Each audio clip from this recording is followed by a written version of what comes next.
Ini hitung napas mangsluk metu orang majek orang bayar. Ini mata bisa keyip-keyip nggak usah mawin bayar pajak. Sugih enggak? Saking sugihnya tangan masih bisa ditekuk, kaki masih bisa ditekuk. Ini tangan kaki ditekuk, saking sugihnya ditekuk buat ngelakonin sujud. Coba kalau Allah kasih kemiskinan sama kita, tangan gak bisa ditekuk, kaki gak bisa ditekuk. Mohon maaf, kalau sampai tangan kaki gak bisa ditekuk, bapak rumah tangga maaf manuknya nganggur pak. Maaf, ini bukan cerita vulgar. Ini namanya at-tafakkaru sa'atan khairum min alfi rakaatin. Orang mau mumet mikir sesaat lebih baik ketimbang sholat sunnah 1000 rakaat. Mari saya ajak mumet bareng-bareng. Ada hewan namanya tungau. Bahasa Cilacap nyebute tengu. Ibu tahu tengu nggak? Tahu tengu nggak? Yang belum tahu saya kasih tahu nih. Tengu itu sedulure kami tetep adine kemerki ponakannya merutu.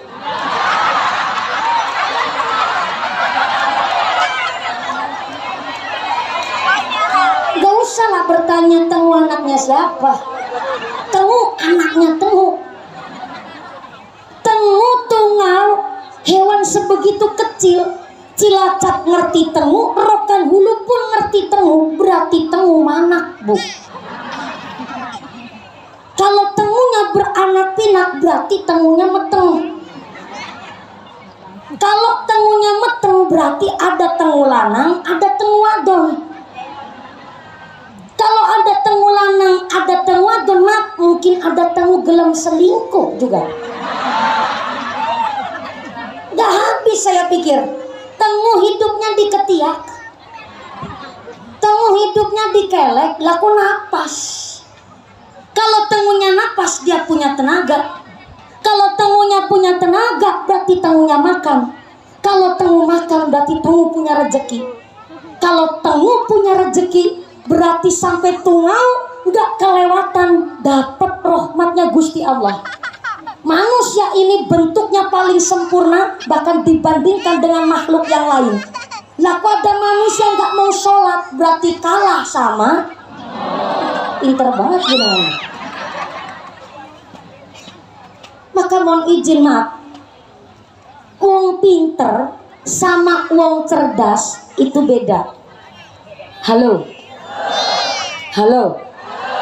pinter sama cerdas itu beda. Pinter itu karena dilatih, pinter karena belajar. Orang pinter itu karena dibentuk. Tapi kalau cerdas itu sebab keadaan. Cerdas itu karena kondisional rahmatnya Allah.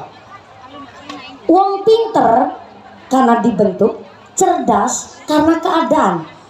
Orang kalau masih hidup itu baru bisa mikir pinter. Tapi kalau udah mati barulah mikir cerdas. Saya ulang. Orang kalau masih hidup baru bisa mikir pinter. Tapi kalau udah mati baru bisa mikir cerdas. Gak percaya? Nih saya buktiin. Saya mau tanya sama orang yang masih hidup. Sebelah kiri. Assalamualaikum. Halo.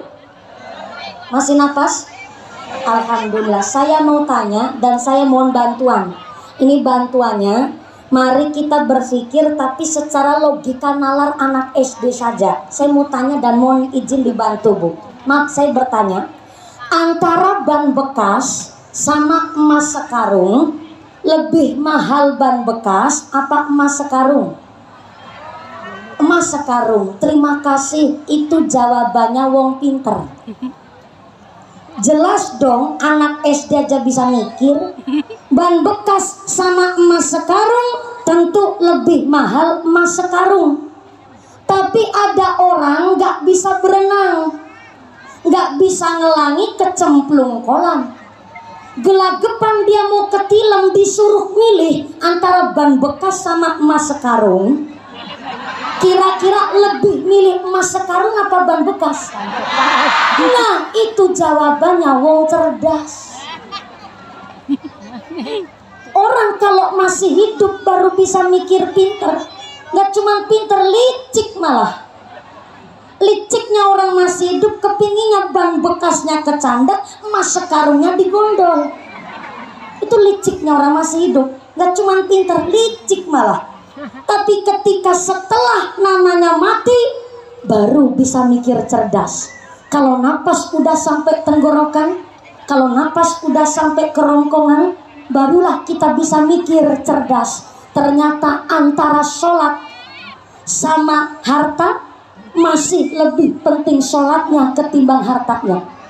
Antara plesir sama ngaji, lebih penting ngajinya ketimbang healing-healingnya. Baru bisa mikir cerdas begitu setelah ngicipin setelah mati baru bisa mikir gitu. Ibu-ibu yang di bawah tiang bendera sambil ngebatin. Oh, jadi sekarang orang yang pada lagi geletak di kuburan itu lagi mikir cerdas.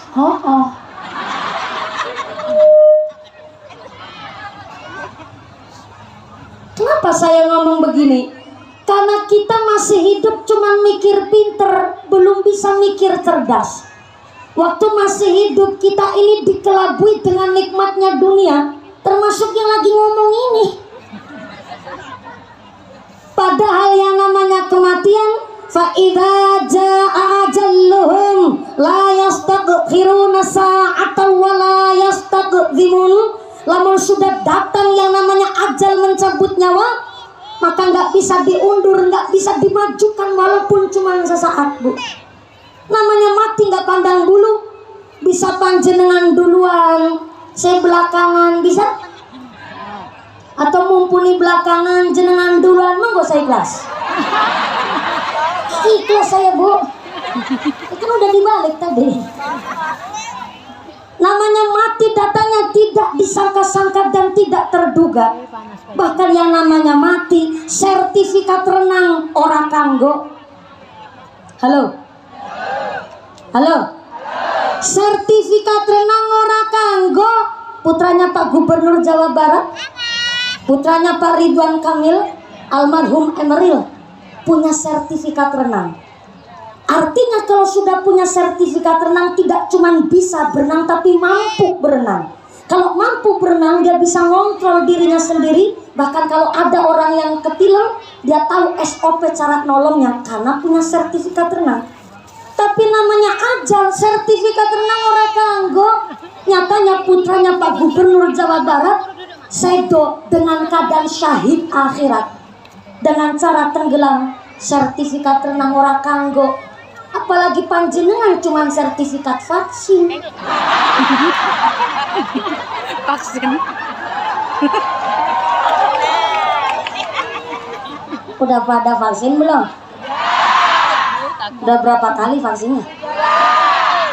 Terus pada pinter lu? Buanter banget kok. Mesti gara-gara BLT sama PKH. Oh enggak. Ibu-ibu langsung ngejawab enggak. Karena sebagai warga negara yang baik, demi kesehatan dan menjaga keselamatan jiwa, vaksinnya udah pada cepet banget. Mudah-mudahan sehat walafiat. Rokan hulu dijauhkan dari segala wabah musibah. Amin Allahumma.